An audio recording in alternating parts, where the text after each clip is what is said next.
Hello. Today I wanted to show you guys how I do my monthly planner. And so this is the one that I use for 2025. Generally, I just pick up a planner that has a month to month spread. So I can see here just straight up a month to month spread, and I will just note down the things that I did every day. That way I can always look back to what I did and remember it. And generally these are pretty slim because generally it's just a month to month, and then you get a few blank spreads at the end of the journal itself. They tend to always have at least 1 month of the year prior and then 1 month of the year next. So for 2025, we had December 2024 and January 2026. And so previously, when I would move on to the next year, like for example, this is the next month to month, it would have the same month. So January 2026 and then January 2026. So back then, I would actually just rewrite what I did for that month in the next one. But I found that it was such a waste of paper that way. And so I also didn't want to just waste the spread itself by leaving it blank. So what I've decided to do is that I will just still keep my January 2026 here, but then I'll move on to the next planner without rewriting it, but not leaving it blank. So how am I going to do that, you may ask? As you've noticed, it'll always have at least 1 month before and after. So for the one that I am planning to use for 2027 is actually this one. And so if you look carefully, it's actually a 2016, 2017. And so I plan to use the 2015 October to December as my 2026, and then the 2016 itself as 2027.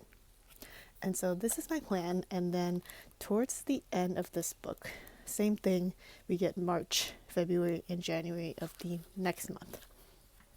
And so since this already has the last 3 months of 2026, and this one already has the first month, I only need February to September. So you may ask, where are you going to put that? So generally, if I didn't already have one that like have a monthly planner that I'm trying to finish up, I would do this in a blank notebook where I could make my own monthly spread, similar to this video that I'll attach onto the screen. However, I already have a monthly journal that I actually need to fill up. And so this is not the official cover. I pulled this off from a blind box that I thought the design was really cute with Sanrio characters. So then I just stickerify it and made into its own cover. But it was just a blank cover, and this essentially is just a blank monthly spread. And so I have a few of these last pages where it's just blank. This is where I'm starting off with fully blank, because here prior you can see that this is 2020, and essentially I just use this for my schoolwork. And so we have it blank starting in May. And the reason why you might ask, why is it in May? So I already did the count, and technically I can get from May to September here and then switch on to over here. But I would still need February, March, and April. So I would only need 3 months before I hit the blank. And so even though this already had some things written out, I actually identified some pages that I would be able to use them because they were more blank. So this is an example. As you can see here, I've already write it out, but essentially I identify some spreads where I didn't write too much. So as you can see here, I've whited out some of the squares where I wrote in them, but generally it wasn't too much. And so I don't change the calendar date itself, the number. I leave it as is, and the only thing I change is I white out the weekday up top. So Sunday, Monday, Tuesday, Wednesday, Thursday, I will white it out, which essentially just like a tape, white out correction tape, and I white out the weekdays, and then I write it up top, and I also white out the little corner where it shows the month and the year up here, and I put the new weekday in, I put the new month and the year, and you have a spread.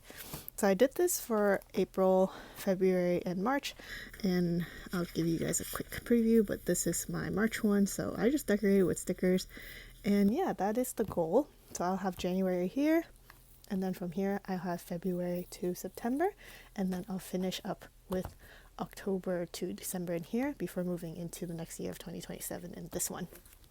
And so once I go into, whenever I reuse these like old planners, you already saw it with this one as well, but essentially I will actually check to see the calendar if it matches up with the current calendar.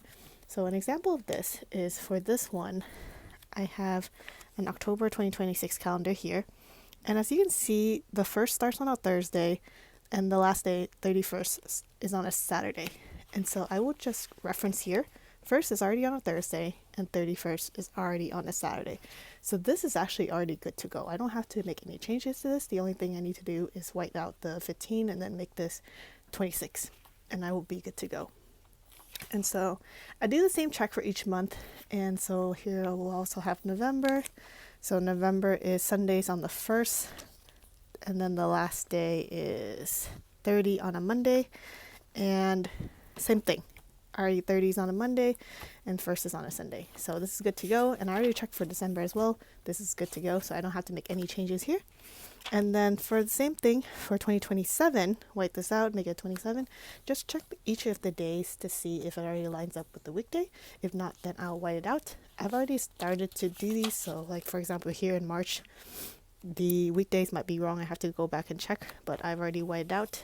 If they are correct, then oopsie, I just have to rewrite it. But generally, this is how I stay a little bit more sustainable and reuse the planners that I have that people might not would usually use. For example, some people might see, oh, this is an old planner, I'm just gonna throw it away. Sometimes you find some really cute planners like these in like Goodwill or like any thrift store, and people donate them because they're out of date. But with this simple trick, you can actually just, like for example this, I already changed it to 2027.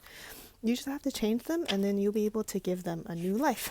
So once I finish here with 2027 December, I will move on to 2028 and I'll be able to actually use it for 3 more months till March. And then after March and moving forward, I will most likely do another inventory count to see if I have any old planners that I can reuse. I believe this will be my last one. That's actually, no, I'm lying. I do have one more, but essentially I will do a count to see how much any, like for the next planner that's out of date, to see how many months it has, because I try to essentially line them up so that I don't have too many planners split up. In this case, I've been wanting to use this blank up one for a while, so that's why this one is split up into 3. But generally, I will try to keep it consolidated to 1 year being about like 2 planners at max.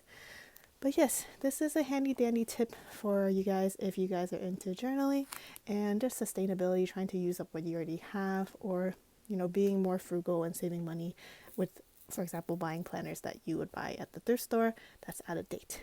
I hope this helps and you enjoy, and see you guys next time. Bye bye.